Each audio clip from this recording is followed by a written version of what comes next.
Hello friends, Pastor Aaron Daniel here. Merry Christmas to all of you. So,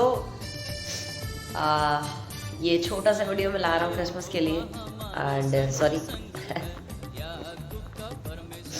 and proper sermon भी मैं proper video भी बनाऊंगा but एक short सा ये रिकैप और एक हेड स्टार्ट देने के लिए मैं वीडियो रिकॉर्ड कर रहा हूँ एंड एक छोटा सा मैसेज देने के लिए वीडियो रिकॉर्ड कर रहा हूँ. So again merry Christmas to all of you. Amen. And विश्वास करता हूँ, प्रार्थना करता हूँ कि आप लोग सब अच्छी हेल्थ में होंगे. आमेन. एंड आनंद में होंगे, शांति में होंगे. अगर अभी भी परीक्षा में है तो प्रार्थना में लगे रहें, हार ना माने. ये ना सोचे कि सब लोग क्रिसमस ट्री लगा रहे हैं, डेकोरेशन कर रहे हैं, केक काट रहे हैं, पर हम लोग ऐसे बैठे हुए नहीं. ऐसा ना सोचे. परमेश्वर आपके लिए कुछ बहुत बड़ा रखा है. आमेन. विश्वास करें उस पर, डरे नहीं. आमेन. क्रिसमस, अगर हम इसकी स्टोरी को देखें तो प्रभु यीशु का जन्म, प्रभु यीशु का जन्म दिवस जब हम मनाते हैं उसे हम क्रिसमस कहलाते हैं. आमेन. एंड अगर मैं आपको स्टोरी से ले जाना चाहूँ तो हम लोग लूका रचित सुसमाचार पहला अध्याय उसका 26 वाक्य से हम लोग पढ़ेंगे. 6वें महीने में परमेश्वर की ओर से जिब्राइल स्वर्गदूत गलील के नाजरत नगर में एक कुंवारी के पास भेजा गया जिसकी मंगनी यूसुफ नामक दाऊद के घराने के एक पुरुष से हुई थी.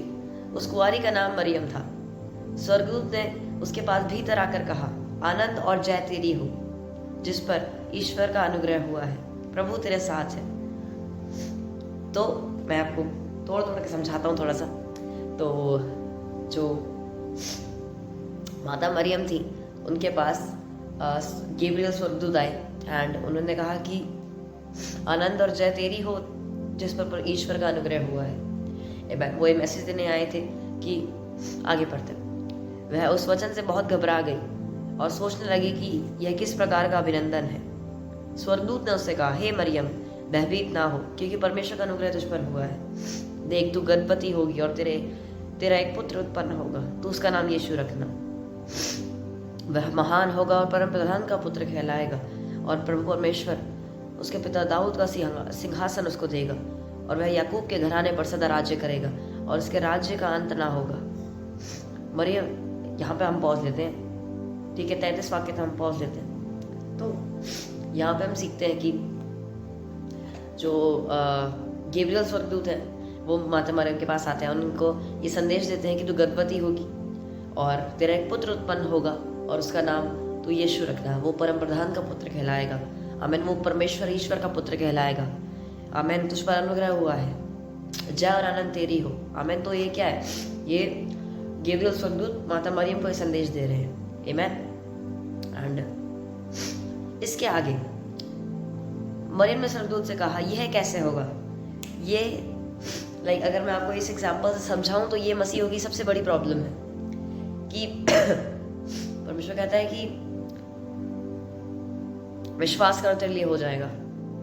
प्रभु कैसे होगा? प्रभु कहाँ से होगा? प्रभु होगा नहीं होगा?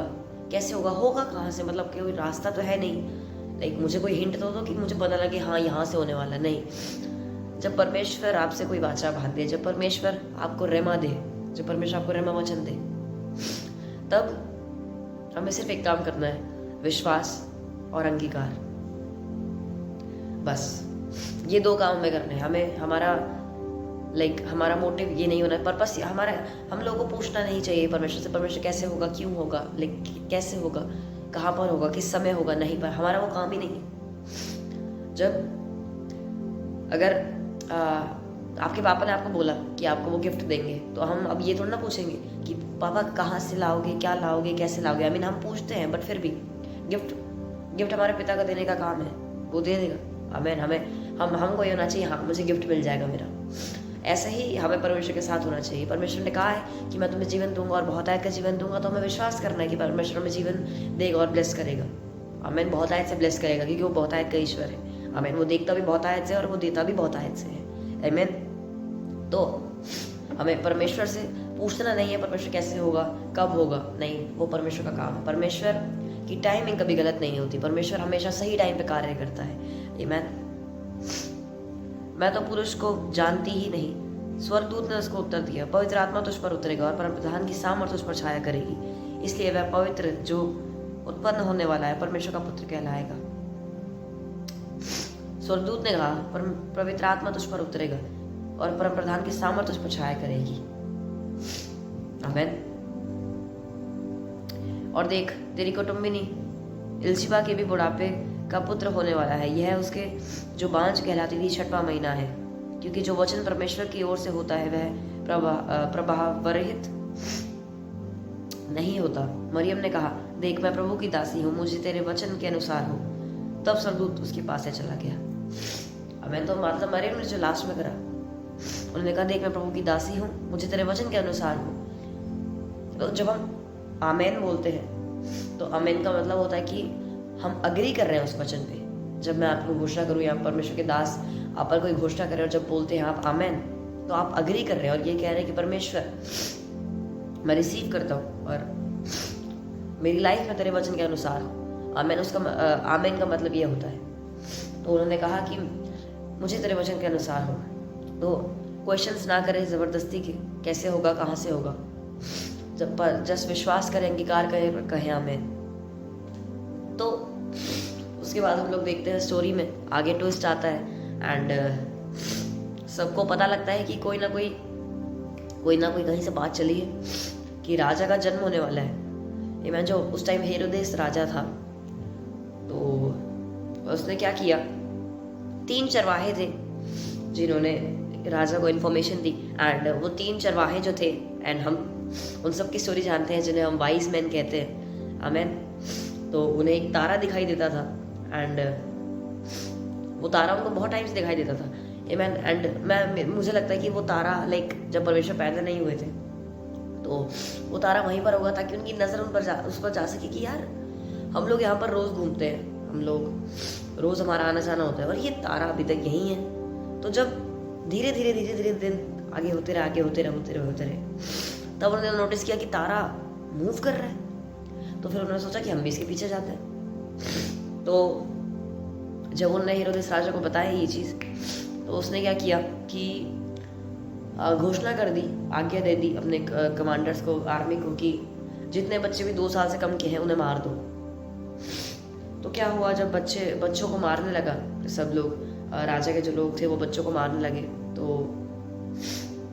परमेश्वर ने यूसुफ को संदेश दिया कि बेतलहम जा।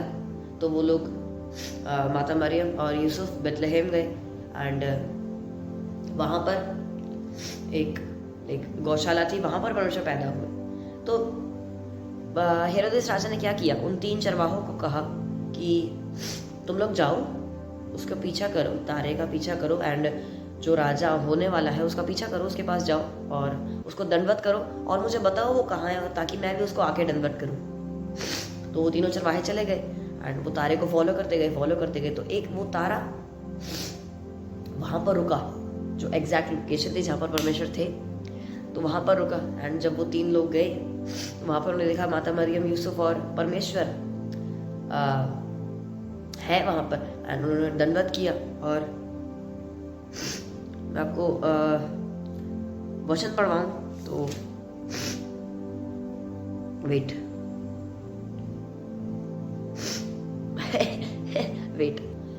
मत्ती 2:10 से पढ़ेंगे। उस तारे को देखकर वे अति आनंदित हुए। उन्होंने उस घर में पहुंचकर उस बालक को उसकी माता मरियम के साथ देखा और मुंह के बल गिरकर बालक को प्रणाम किया और अपना थैला लेकर उसको सोना और लोबान और गंधरस की भेंट चढ़ाई। उसके बाद क्या हुआ, जब वो वहाँ पर गए, उन्होंने दंडवत किया परमेश्वर को, क्योंकि वो समझ गए थे कि हाँ ये परमेश्वर का पुत्र है। आमीन। उसके बाद जब उन्होंने उनको दंडवत किया एंड अपनी भेंट उनको दी, उसके बाद 12वीं आयत से लिखा है, तब स्वप्न में यह चेतावनी पाकर कि हेरोदेस के पास फिर ना जाना, वे दूसरे मार्ग से अपने देश को चले गए। तो जो हेरोदेस राजा था वो उन्हें ट्रिक कर रहा था कि मुझे लोकेशन पता लगे और मैं उस बच्चे को मार दूं ताकि उसका राज्य छिन ना सके। पर परमेश्वर ने संदेश पहुंचाया उन तीनों को कि अलग मार्ग से अपने देश को चले जाओ, हेरोदेस राजा के पास वापस मत जाना। एंड उन्होंने वैसा ही किया। आमीन। जैसा हम नहीं करते, अगर हम होते तो वापस चले जाते, हम बोलते अरे परमेश्वर राजा को तो दंडवत करना है तो उसमें क्या बुराई है, पर नहीं, वो समझ गए थे कि हाँ ये हमें ट्रिक कर रहा है। एंड ये मार देगा उन बच्चों को। सो जो हेरोदेस राजा था, लाइक जब उसने आज्ञा दी कि 2 साल से कम के बच्चों को मार दो, ये पहले भी हुआ है, लाइक हमें याद आता है मूसा की कहानी में। आमीन। तो परमेश्वर ने मूसा को कितना लाइक ब्रिलियंटली उपयोग किया। आमीन। परमेश्वर ने मूसा के द्वारा इजराइल को छुटकारा दिया। आमीन। एंड तो जब मूसा के समय पर, मूसा के पैदा होने में मूसा के पैदा होने में जब ये सब चीजें हुई, जब सब बच्चों को मारने लगे, तो जब मूसा के पैदा होने में दिक्कत हुई एंड शैतान ने रोकने की कोशिश करी कि मूसा पैदा ना हो, उसके बाद हमें पता लगता है कि कैसे परमेश्वर ने उसको उपयोग किया एंड मूसा के जरिए पूरे इजराइल को छुटकारा दिया। आमीन। एंड उसके बाद प्रभु यीशु के टाइम पे भी यही हुआ। हेरोदेस राजा ने कमांड दी कि सब बच्चों को मार दो 2 साल के कम के, एंड उसके बाद परमेश्वर ने प्रभु यीशु मसीह के द्वारा पूरे वर्ल्ड को छुटकारा दिया। आमीन। तो अगर कोई मुझे सुन रहा है जिसको पता है कि उसके पैदा होने में बहुत सारी दिक्कतें थी एंड बहुत सारी दिक्कतें उनके मम्मी पापा ने फेस करी उनके पैदा होने के टाइम पर, तो समझ जाए कि परमेश्वर ने आपको बुलाया है। आमीन। परमेश्वर की बहुत बड़ी कॉलिंग आपकी लाइफ में है एंड परमेश्वर चाहता है आपको उपयोग करना। आमीन। तभी शैतान ने हो सकता है आपको रोका होता कि आप पैदा ना हो सके, क्योंकि शैतान को भनक लग जाती है ना, वो भनक हल्की सी लग जाती है उसको कि नहीं ये बंदा कुछ कर सकता है, इसलिए इसको रोको। तो जब हम पेट में होते हैं तो तब से शैतान करने लग जाता है अपनी हरकतें कि ये पैदा ना हो, ये कुछ तो कर सकता है, ये कुछ तो कर सकता है। वो समझ जाते कि परमेश्वर की नजर है इस पर, इसलिए वो मसीहों के पीछे पड़ता है, क्योंकि जब अगर वो मसीहों को गिरा देगा तो वो जीत जाएगा। वैसे तो वो हारा हुआ है, पर कुछ मसीह उसको जिता देते हैं अपनी लाइफ में। आमीन। वैसे तो वो हारा हुआ है, पर परमेश्वर की बातों को ना मानकर पर शैतान की बातों को मानना एंड वो सब करके हम जिता देते हैं उसको अपनी लाइफ में। आमीन। I'm sorry। तो जिस पर से वो आता है, जो रुकावटें वो लेके आता है, वो उसमें कामयाब हो जाता है। पर जो मसीह होते हैं ना असली वाले, वो अड़े रहते हैं, वो नहीं हटते। वो कहते हैं भाई तू जितनी रुकावट तेरे को लानी है ले आ, क्योंकि जैसे वचन का ज्ञान होता है वो समझ जाता है कि हाँ कि ये शैतान है और ये रुकावटें ला रहा है। आमीन। और इसे सफल नहीं होने देना। आमीन। तो आज का छोटा सा वचन था मेरा एंड वचन आज का इतना ही था कि क्रिसमस के बारे में आपको क्रिसमस के बारे में बताया एंड स्टोरी से हम क्या क्या सीखते हैं। हम सीखते तो हम बहुत सारी चीज़ें, बट मैंने आपको कुछ बताई। आमीन। एंड अगर मैं और भी चीज़ें बांटने लगूँ तो ये वीडियो बहुत लंबा हो जाएगा, बट मैं चाहता नहीं हूँ कि ये वीडियो इतना लंबा हो, बट कोई बात नहीं, मैं मिलूँगा आप लोगों को नेक्स्ट वीडियो में। एंड यस, मैं जल्द ही अनुग्रह पर प्रचार ला रहा हूँ, ग्रेस पर। आई मीन मैंने ग्रेस पर कभी प्रचार नहीं किया है, बट यस परमेश्वर के अनुग्रह से, परमेश्वर की बुद्धि से I have prepared it and I am almost ready to preach it and मैं जल्द से जल्द वो वीडियो लाऊंगा। Stay tuned for that and once again merry Christmas to all. आमीन। God bless you all. परमेश्वर की शांति आप लोगों के साथ बनी रहे। मैं मिलता हूँ आप लोगों को नेक्स्ट वीडियो में। God bless you all. परमेश्वर का शालोम और अनुग्रह आप लोगों के साथ हमेशा बना रहे। आमीन।